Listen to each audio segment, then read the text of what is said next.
Hi, everybody. It is a pleasure to start with this blog series on behalf of the International Association for Orofacial Pain. I'm Daniele Manfredini from University of Siena, Italy, and today we're going to talk about the standard of care for temporomandibular disorder practice. The reason why we picked up this topic for you today is that recently we published a paper on behalf of the International Association for Dental Research, paper, by the way, published in Cranio, which is the official journal of the Orofacial Pain Academy of the United States and the sister academies, summarizing 10 very basic recommendations for the standard of care of TMD practice. By looking at the QR code, you can have the full text of the document.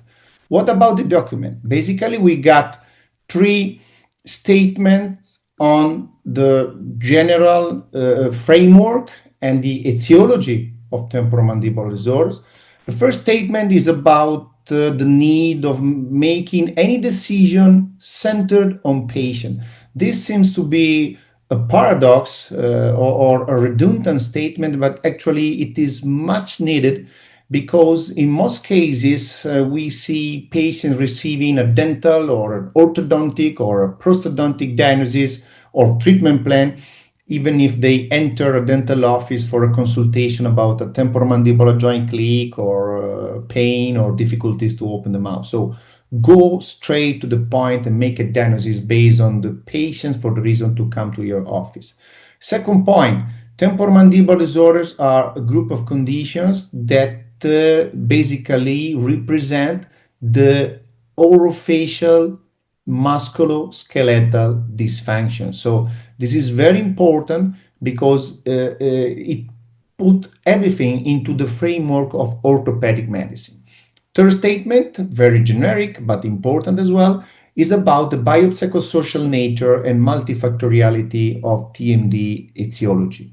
Then we got 4 points about the diagnosis of temporomandibular disorders. Well, the core message is that, as in all fields of orthopedic medicine, the diagnosis should be mainly based on what the patient reports, so history taking made with a standardized approach by a trained examiner, and confirmation of the diagnostic hypothesis via some maneuvers performed again by a trained examiner during a clinical assessment. In some cases, imaging may be useful. Which kind of imaging? Generically speaking, for musculoskeletal conditions, MRI, magnetic resonance, is the standard of care because it allows you to visualize the soft tissue, so the position of the disc, the ligaments, and above all, the presence of inflammation within the temporomandibular joint, which is in most cases the real reason for patients to have pain. In a minority of cases, especially when surgery is needed, computerized tomography may be useful when we need to depict the bone with much more detail. Point number 6 is about all the other fancy technological devices. I don't want to make a list, but we could say that many of the stuff ending in graphy are actually not validated. They don't have diagnostic validity at the moment. Then we got 3 points on the treatment. First of all, the scope of the treatment that should be, of course, aimed to reduce the impact of pain, to reduce the functional limitation, but also, and this is probably not immediate for someone to understand, but it is a very important point, treatment should be also directed to educate the patient about home care management, about how to manage exacerbation, and this kind of stuff that basically are needed for the long time maintenance of the possible improvement, and also for the reduction of relapses. What about the specific treatment approaches? self-management, conservative approaches, generally speaking, group together within the family of cognitive behavioral approaches, also physiotherapy. They are surely the first line of treatment that is effective or should be part of the treatment for all patients.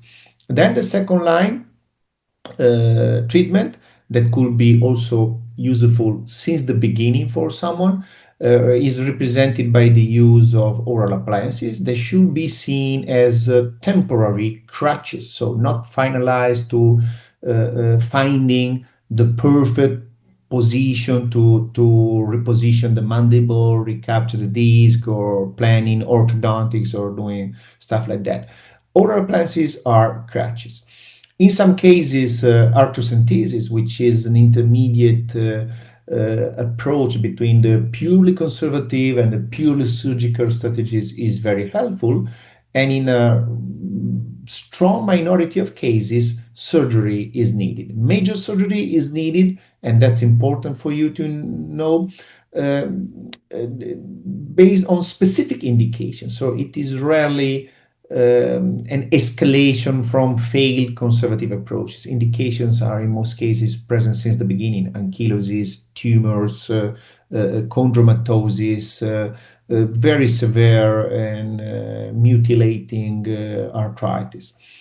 Within this framework, irreversible restorative treatment to adjust dental occlusion or to fix the condyle with respect to the disc in a predetermined position are not recommended. And then to close the decalogue, a final point, the 10th one, is about the non-temporomandibular disorder issues. There are many complex presentations that are actually not belonging to the family of temporomandibular disorder. So every time you face a patient with long-lasting pain, with comorbidities, or with some clinical features that are not immediately reconductible to an orthopedic pain, so pain that is exacerbated by function, just to simplify, well, the real suggestion is that you should work in a multidisciplinary regimen and refer the patient to an appropriate specialist that rarely is another kind of dental discipline. Okay, we are talking about neurologists, rheumatologists, surgeons, internal medicine experts, psychiatrists, and I'm surely forgetting someone. Okay, so that's it for today. Look forward to have you aboard International Association for Orofacial Pain. Bye bye.